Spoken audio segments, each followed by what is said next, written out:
is the Revisionary Podcast with your host, Juan Carlos. The Revisionary Podcast. Welcome to another episode of the Revisionary Podcast. And I'm your host, Juan Carlos. So for those of you guys who have never heard the podcast before, the way this works is guests come on and they tell a nonfiction story about their lives in which there are certain things that they might have done a little bit different knowing what they know now. So I give them an opportunity to tell the story exactly as it happened, and then afterwards, they go ahead and tell the story and have the opportunity to change any facts or any details about the story that they please. Once that is done, we discuss the impact that the changes that they've made would have had on their lives or how it would have affected them. Today, our guest is Casey McLain. Casey is a Seattle area comic who comes to us and has a story about his wife.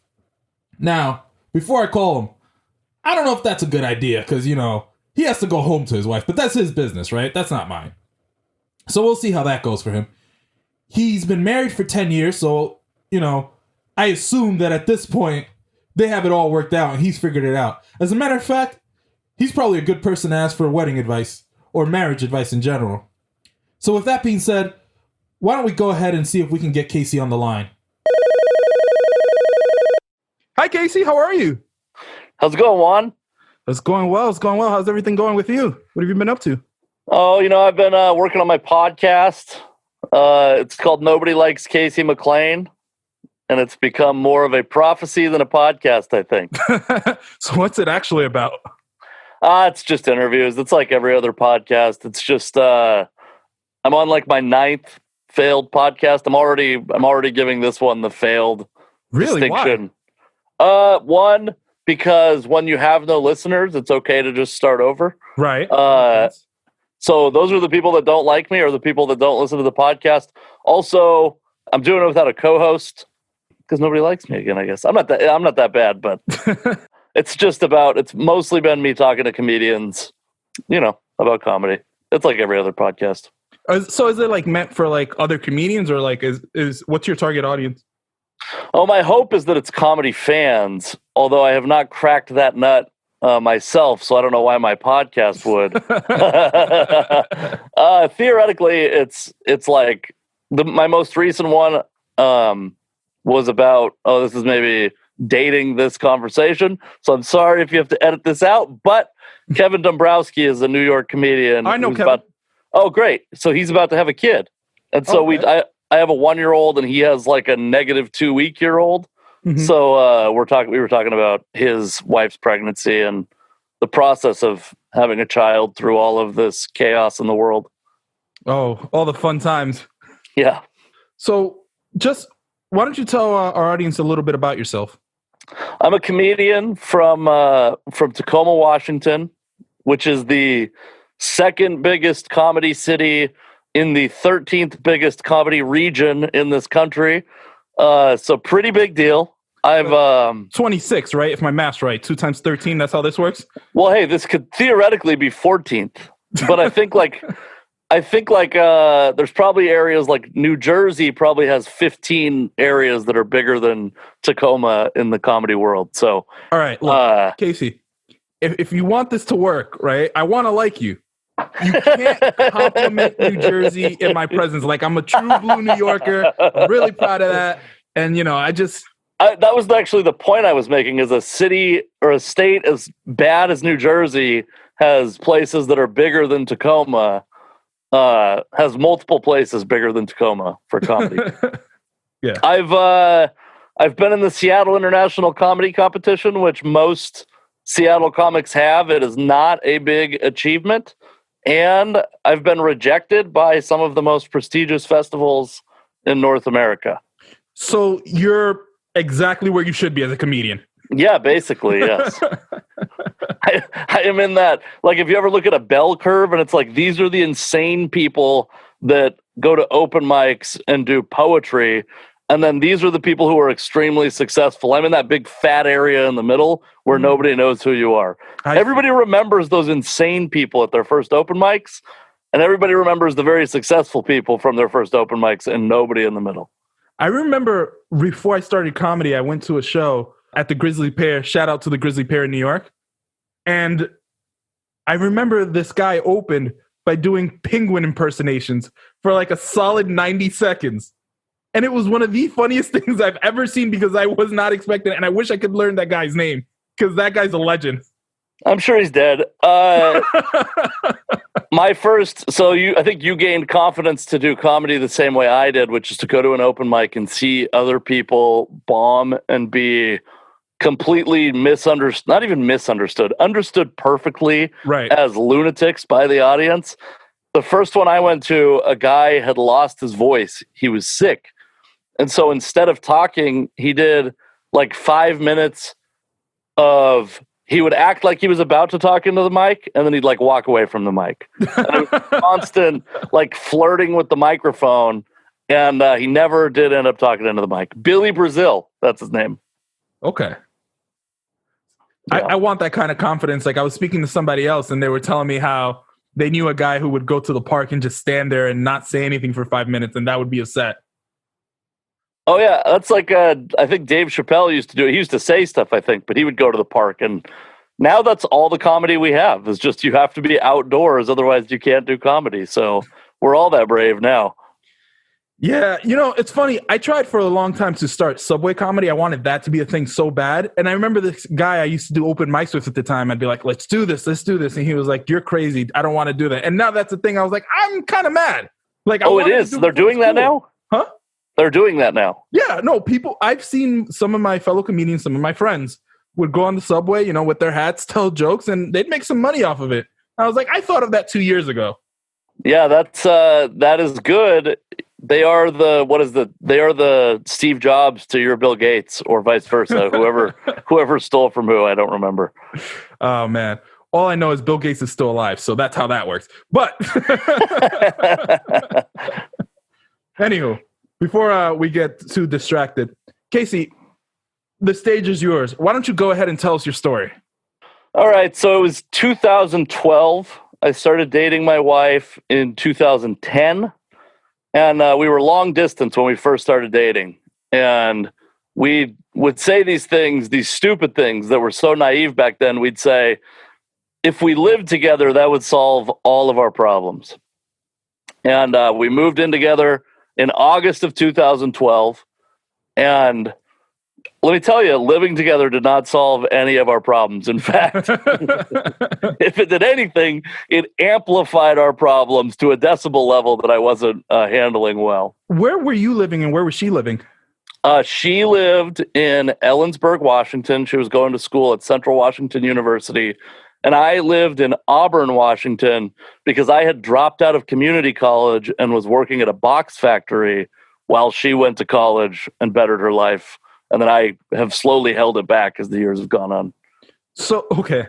So you said long distance, and for whatever reason, I was imagining like, you know, two places that were actually far, but you were within driving distance. It was 100 miles, yeah. Got it. It was a deliberate trip out there every single weekend, spend the night kind of thing. Got it. Okay. Sorry. Keep going. But thank you for shitting on my relationship lore. The lore of my relationship has now been ruined by Juan Carlos.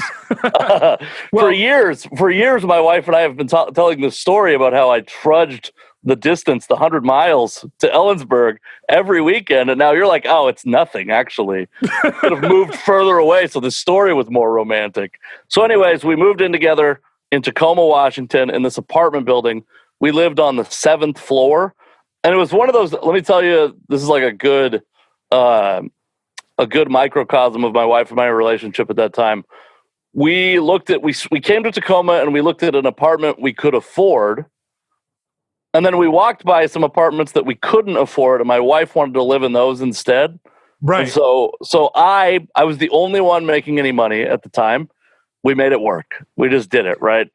These, if I was going to describe the apartments, it was like the difference between Seinfeld's apartment, okay, and the Friends apartment. Oh, okay.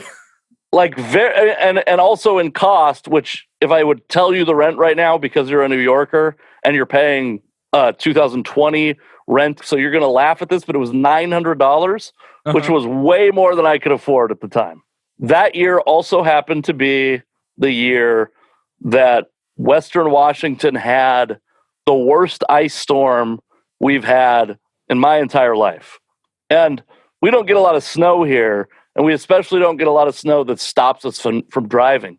So if there's ever any snow on the ground, we all forget how to drive. None of us know how to drive, myself included. I'm horrible at it. So I had my car parked. I was still working at a box factory. I was working genuinely like 65 hours a week, waking up at 4 a.m. every morning, working 10s and 12s to just be able to afford this apartment.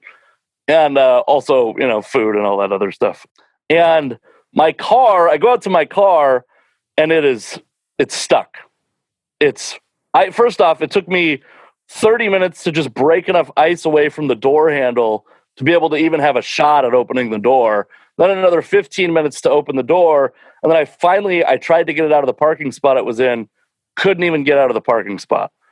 My wife comes out. I call her. She comes out. We're looking at the situation. I'm like, you get in the driver's seat. I'll try to push the car. Can't get it out. Won't go up. It's not even a steep hill. Won't go up. Creates an enormous argument for my wife and I. Like, to that point, the biggest argument that we've ever had in our relationship. We go in. It's very cold outside. We go in. We warm up both emotionally and physically. And I decide I'm going to cook something that we both like. I'm going to fry some fish. Okay. I'm going to make us fried fish sandwiches. I like a deep fried meal. I don't know if you could tell that by my stature, but I like a deep fried meal. Juan Really? Carlos. I know it's like a celery and lettuce kind of guy. If you bread it and deep fry it, I'll give it a shot. So I go to the store, get all the stuff for this. I fry it in. The only reason I even had a pot really to fry it in was because I brewed beer at home, that is, by the way, exactly what I look like, is someone who brews beer at home. You know what's funny? That is the most accurate description I've ever heard in my entire life. So I use this pot, all good. The fish comes out pretty well. Not perfect. It's very stressful. I had no thermometer, which is very stressful. We're on the 7th floor of this apartment. Mm-hmm. So it's also like frying fish is there's a lot of odor that comes from frying fish. It's not really meant for apartment with no balcony, 30-degree weather outside, 7th floor, the doors open into a hallway, not to the outside. It's a bad situation for the other people that live in this apartment building. So we finish, we eat this fish, we're made up, we're getting along great. I am looking at studio apartments to live in when she kicks me out. If we have our next argument on my computer at our dining table, and my wife walks in to the kitchen, and she, being a white woman in her 20s, drank a lot of tea at the time, a lot of herbal tea. I see. So she turns on a burner because she needs to boil some water for this tea. And she cranks it all the way up, walks out, she's watching TV. 5 or 6 minutes later, I look over and there is a wall of smoke coming out of our kitchen. I walk into our kitchen, and she had turned on the burner that had the oil. Oh, no. From frying fish. No. At full blast. She wanted to boil this oil. So smoke is pouring out. Suddenly it catches flames. Like, I'm talking, this is a 20-gallon pot made for brewing beer with not very much oil in it. And the flames are sticking out of this pot by like 3 feet. Right. We had a picture behind the stove. Like, what I found out was a plastic frame as it melted down the wall. Oh my God. Yeah. I did one smart thing. So first off, this is going to come back later. My computer is open, and I realized what's going on. I Googled how to put out a grease fire. Smart. And then I walk in, and this is the only smart thing I did this whole day, is I took the pot, I put it in the sink. Sounds stupid. I put it in the sink, did not put water in it, just to get it off the heat. Right. Because if you put water in a grease fire, it's really bad news. By the way, one of the things that my wife and I, one of the friction causes for us, I've made her sound bad to this point. This apartment that she wanted so bad is in a 100-year-old building. No dishwasher. Okay.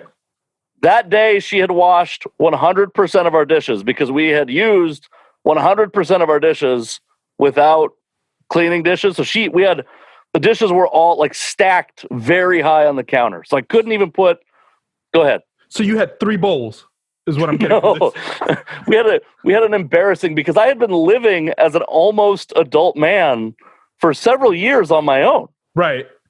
So I had an entire adult man's worth of dishes. Okay. So half a set of dishes is what I'm saying. And she had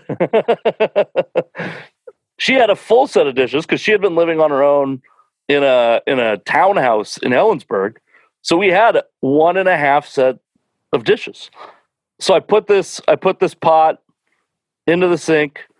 I run out to the hallway.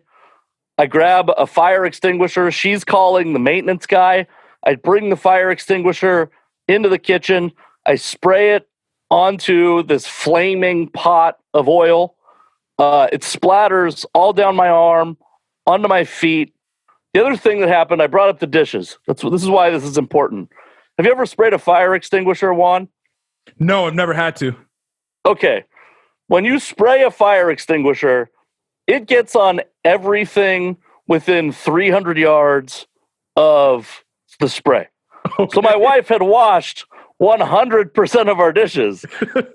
I am convinced that she would have rather I let the apartment building burn down than have to wash those dishes again.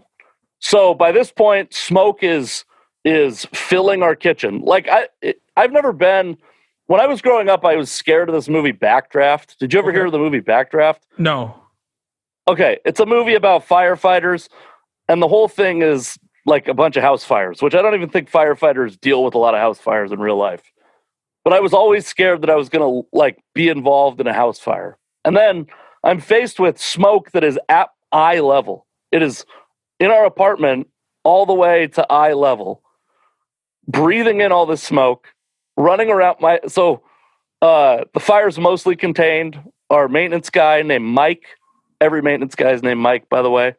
He's finishing up putting out the fire. I'm trying to find we have 2 cats at the time. I'm trying to find these cats. I don't even like these cats, by the way. But I'm trying to find them because my wife loves them. I'm choking. Our neighbors, who we had not met to that point, walk across and they're like, you got to get out of here.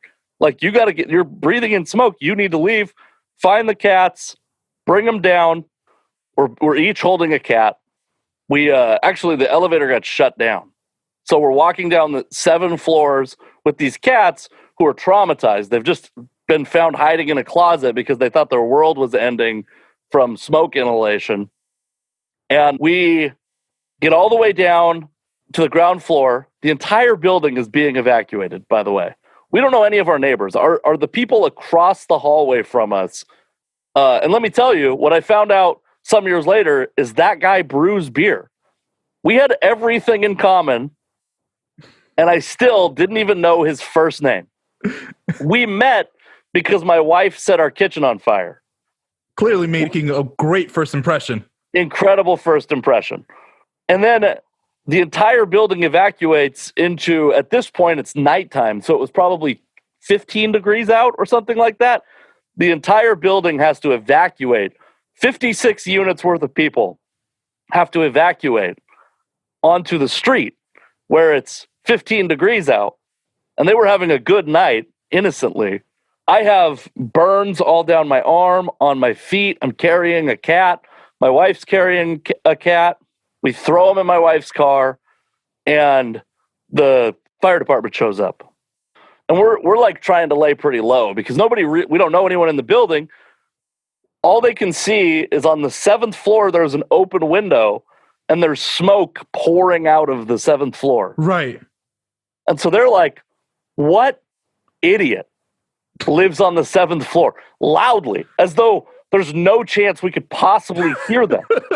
They don't know it's us, but we know it's us. So we're like sheepishly, we're walking through like it's 100%. I mean, it is 100% our fault, but we couldn't have stood out more as the people that did this. So the fire department comes and they ask us like all these questions, right? You know, what caused this? Is it contained, et cetera, et cetera. They go up to our apartment, they check it out, they come down, and they're like, well, we'd like to start with, you have some fire hazards. And we're like, oh, is it the burning pot of oil? That seems like a pretty big fire hazard. And they go, well, you have piles of laundry. That's no good. Which seems just like a character insult more than they're just like, yeah, you're slobs. So, and again, at the beginning of this, it sounded like my wife is the bad guy, but I don't do dishes or laundry. So I am the monster. Trust me. You have all this. And then they go, also, did you Google how to put out a grease fire? Before or after you set a grease fire? And I was like, oh, no. And so we walk up to the apartment. Right. Which has now window open. It's 15 degrees in the apartment. It's so cold. We have a pile of dishes that are covered completely in fire extinguisher dust. And clearly you don't do dishes, so it's her job, right? It's going to be her job. Listen, I don't know how you live your relationship, but in my relationship, no, that's not true.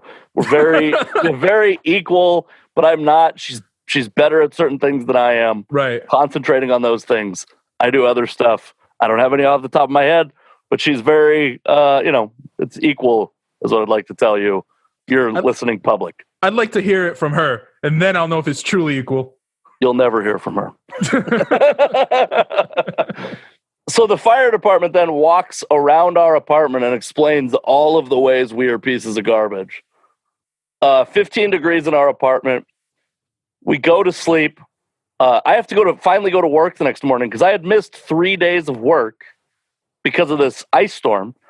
I finally go into work the next day, and I have this burn mark that makes it look like I've been freebasing and it went poorly on my arm. It's actually got almost no scars. My feet, I have to wrap a bandage around because there's burns on my feet also. And I'm doing physical labor. And I come back home the next day and I walk into our apartment and it smells like vinegar. Because apparently the best thing you can do to clean smoke off of an apartment roof is to use a mop and vinegar and just mop the ceiling all day. Did it work? I didn't do it. It was the maintenance guy that did it. Oh, yeah. It worked. It worked very well. But my wife had rewashed all of the dishes, but the counter was not available because it was going to be dripping vinegar onto the. So she's lined our entire living room with hundreds of dishes that she's washed again. And our apartment is 11 degrees. I'm getting frostbite. So I literally had to put on a Carhartt jacket in our apartment to make it livable. And from then on, we were just the people that set our apartment on fire. Okay. So many layers. I have questions.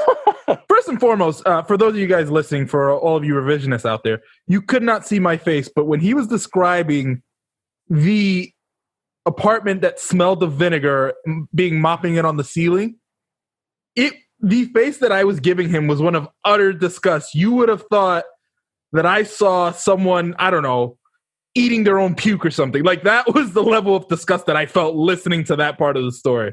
Yeah. You would have thought someone was mopping your ceiling with vinegar right now. Right now, yeah. So you walk outside, right? Obviously, no one knows that you did it. But how did they not notice, the burn marks all over you and your feet?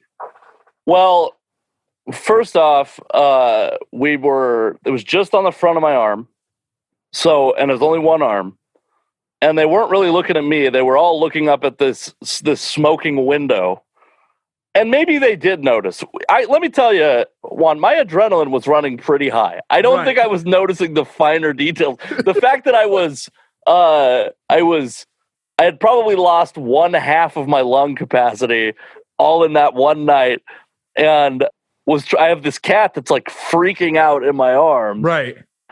Whether people were looking at my burns, maybe they all knew. Maybe they knew and they were picking on us. I don't know.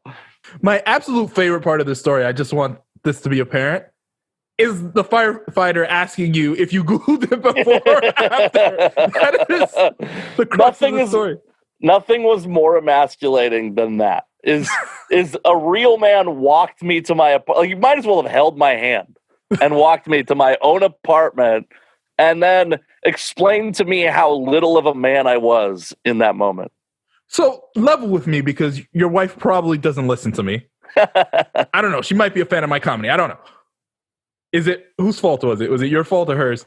It was 100%. Well, I mean, it's shared fault because I should have taken the oil off the burner. That's Right. the first part, right? And I think that it's important to learn from those things. So I am a lot more careful. First off, I have a dedicated deep fryer now. I know I don't look like I would have a dedicated deep fryer. I know that I look, again, like I live a vegan lifestyle. Clearly. Raw vegan lifestyle. But listen, some of us have our vices. One of mine happens to be a dedicated deep fryer. So it's rare that I would leave oil on the stove anyway now. But I did make a point of not doing that after that. It's not 100% her fault, but Right. It's like 75% her fault. Okay, so why don't I give you an opportunity to retell this story and go ahead and change the facts to anything you want. All right. So my wife and I attempt to push my car out of the parking spot. I don't react like an asshole. I react like a nice and caring husband. Right. We walk upstairs. I don't then feel guilt about the way that I've treated her. And so we eat something a little healthier, like a steak. Because my wife doesn't like steak, but if I don't feel guilty, I might feel a little more willing to buy a steak.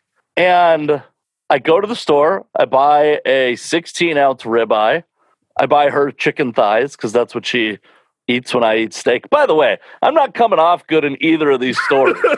We have a loving relationship. We have a child together. I'm sure. I know you have to have a loving relationship because this story happened years ago. Yeah. And somehow she's still with you. And like, I don't say somehow to be sassy. Like, I just mean like she's still with you. So yeah, she does. She did. I told her I was going to tell this story today. And I did say when we set the kitchen on fire, and she goes, "You mean when I set the kitchen on fire?" And I promise I didn't coach her to say that. It's not Stockholm Syndrome. I mean, we can't rule that out with this evidence, but the evidence isn't pointing to it presently. I would have bought a steak. I would have been healthier in my life. I'd have gone vegan way before that, not eating any deep fried foods. Were we to do fish, I would have pan-seared it instead with some asparagus, not on a sandwich, carb-free. Listen, what I'm getting at is, if I had a better diet, right, not only would I not have burn scars on my arm, and we got almost our whole security deposit back. How? I think it's just from being white. I don't think there's any other explanation. I don't know how we could have possibly. We lived there for like 7 years after that. Right. But I genuinely don't know how. This is what I think happened, is that same apartment about 4 months later started growing black mold from the walls. And the apartment landlord knew that was a problem. Right. And didn't make it clear to us that was going to be a problem. So I think the trade-off was, we not only did this guy inhale smoke, also black mold spores. So we're gonna let him.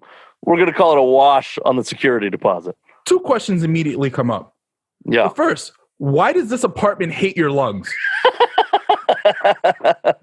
You know what's so funny is we were sick like the whole time we lived there, but it was such a cool view and a nice apartment that we just put up with it. I was just like stuffed up and my chest was congested the whole time we lived there. I'm allergic to black mold, like specifically allergic to black mold. Well, that answers my second question. I was going to say, I don't know anything about mold. I don't know how many different types of mold there are. Is there like levels to it? Is that a worse one? I don't know. Yeah, I think it's bad marketing in 2020 to have black mold be the bad mold, I gotta say, but it is the worst. I think it is the toxic mold. Yeah. Okay. Understood. Yeah, so I mean, I don't know where to go beyond that, because at that point we don't have a fire. Like, I'm just trying to do anything I can, unless this is like Final Destination and there was a fire coming, like a cat was gonna turn on turn off a pilot light and we were gonna explode or something like that. Every problem that I had that day could have been fixed by either completing college or or having a better diet. Because if I completed college, I'm not trying to go work at a box factory when it's 15 degrees out. Clearly, you haven't looked at the unemployment rate for college graduates, so you might still do it with a lot more debt. Well, I said I didn't complete college. I didn't say I didn't take on college debt. Fair enough. So let me ask you this. Let's say the fire happens, right? Is there anything you would have done differently, post-fire? Oh, yeah, 100%. This is what I read later on when I resumed my Google search for how to put out a grease fire. Is the way you put out a grease fire is to either pour baking soda on it, which I didn't know, but I was a Boy Scout. And the other way is to cover it. Yeah, you smell it. It's a beer brewing pot that has a perfectly fitting lid for it that was sitting inches away because I had pulled it down from a shelf and because I'm a slob, I just set the lid off to the side. It was there, loose. And I could have put it on top of that pot and ended this fire situation with no issues, with no damage.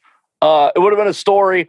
The first time I ever cooked for her, oh my God, the first 2 times I cooked for her, actually. First time, carne asada, made very badly by me, by the way. I'm just telling this story because she has a funny line in it, and I feel like I owe her a little bit of good airtime here. Let's do it. I cook her carne asada, and it's dry as hell. Right. And you know why, right? Huh? You know why, right? Uh-oh. Is it the same reason I got my security deposit back? I mean, kind of. It's more that, when we cook food, we have our ancestors whispering into our ears to tell us when to stop and how to season. Yeah, I guess that was my problem too, as my ancestors were. So I overcooked it, made it dry, followed a recipe like very loosely but poorly. And she goes, "Oh no, I really prefer my meat extremely dry," which was funny because I was like, "I'm sorry it's dry." And a very nice person that wasn't funny might have said, "Oh, it's not that dry." And she said, what is nice, but is way funnier is, "Oh no, it's really shitty, but I like it that way." And then interestingly enough, I've never actually made this connection, but the second week we were dating, we had known each other for a little while. The second week we were dating, I went on a chartered fishing trip, and basically what happened is I caught one big fish and then had seasickness the rest of the trip. But the boat caught enough fish for me to bring home a whole bunch of rockfish. Okay. So I was cooking us, and then I was bringing it into work also. I was frying in oil a bunch of breaded rockfish, and I caught that on fire that day. Or I made it smoke. I didn't catch it on fire. Right. But this is like 2 weeks into dating. I did the same thing as what would happen like 2 years later, and almost burned down our apartment building. So never come over when you're frying fish. That is my takeaway from the story. I've retired frying fish. I pan sear salmon now. I'm not frying any whitefish. I'll fry chicken wings, and that's it. Okay. So really quickly, aside of the obvious, if you had changed your diet, or if you had thought to put your lid, do you think it would have how do you think it would have affected you long term? I mean, only good. There's like maybe a butterfly effect argument you could make that like any change, like maybe this, I love my daughter, right? And maybe if my wife and I had not had this friction in our relationship that day, maybe she would have allowed us to have kids sooner because she'd be more sure that she wanted to have kids with me because I'm not a lunatic that's on fire. And so maybe we wouldn't have my daughter. So maybe that's a negative effect if you believe in that kind of thing, the butterfly effect stuff. But outside of that, I mean, it's all bad. It ruined our relationship we were too embarrassed to try to become friends with anyone in our apartment building at that point. Right. We're kind of antisocial people. We lived in an apartment building that has 56 units. My mom at the time lived in an apartment building that had 24 units. She had the phone numbers, I think, of 17 people that lived in her building. We didn't know the first names of anybody that lived in our building until one lady I watched her cat, and then these other people who lived across the hallway, and the guy brewed beer, and we were the exact same person. They were moving to Dubai, and we hung out with them 1 week before they moved to Dubai. And they might be dead too. I don't know. I never talked to them anymore. So fair enough. That seems like a bummer. All right. So before I let you go, do you have any last words for our revisionaries? Yes. Always be careful when you have oil on the stove, because you might mess around and you might burn down an entire building. We got lucky. The second I saw things on the wall on fire, I was thinking, I can't even afford to pay rent here, let alone pay to rebuild the entire building. That's fair. Last question, and this is just how we have a tradition here, so this is how we end the podcast. Could you tell us a quick story of a happy memory, or something that fills you with joy or makes you feel warm inside from your childhood? Yeah. Okay. My grandma has a house on Orcas Island. My grandparents. And when we were kids, this is like before my parents got divorced, which was really, those are the golden years of any kid's life, is before their parents get divorced. I don't know if are your parents divorced? No, they're together. Oh, okay. Well, you're really still living in the golden years. We would go to this house and pick butter crab. We'd pick up these rocks on Orcas Island, and there'd be like 150 crab under, like little tiny crabs under these rocks. And we'd take them home, and they'd be pets for 3 days until they couldn't survive anymore because we would put them in fresh water like idiots. But yeah, that was fun. I don't know why that came to my mind. Maybe it's because of all the seafood talk. I haven't thought about that in years, but you bring out the mediocre in me. No, that's perfectly fine. Well, thank you for coming on the Revisionary podcast, Casey, and we really appreciate your time. The Revisionary Podcast. I remember having a conversation with Casey once, and he mentioned how he likes to cook, but quite honestly, after hearing that story, I'm not coming over. I mean, I'm sure he's a wonderful cook or anything, but it seems to me like the one thing I really like to eat is the one thing that literally almost cost him everything he owned. So that's probably not a good mix. But I really do appreciate that Casey came on, and I appreciate all of you, as always, for listening to this episode of the podcast. Before I forget, please, please, please subscribe, rate, and follow this podcast. Make sure you don't miss a single episode, because we have a lot more good episodes that are coming through the pipelines. And as you know, before I end this thing and let you guys go, we have a tradition on this podcast where we like to highlight a charity or an organization. Usually I try to pick one that's either somehow relevant to the story or that the guest is particularly passionate about. In this case, Casey is very passionate about the Bail Project, which helps raise money for those who are incarcerated and can't afford to make bail. As always, the link will be in the description. Please and thank you for all of your support, and please continue to support any and all of the charities in any way, shape, or form that you can, even if it's just reading about them and learning a little more about them. And as always, thank you for listening to the Revisionary Podcast. This is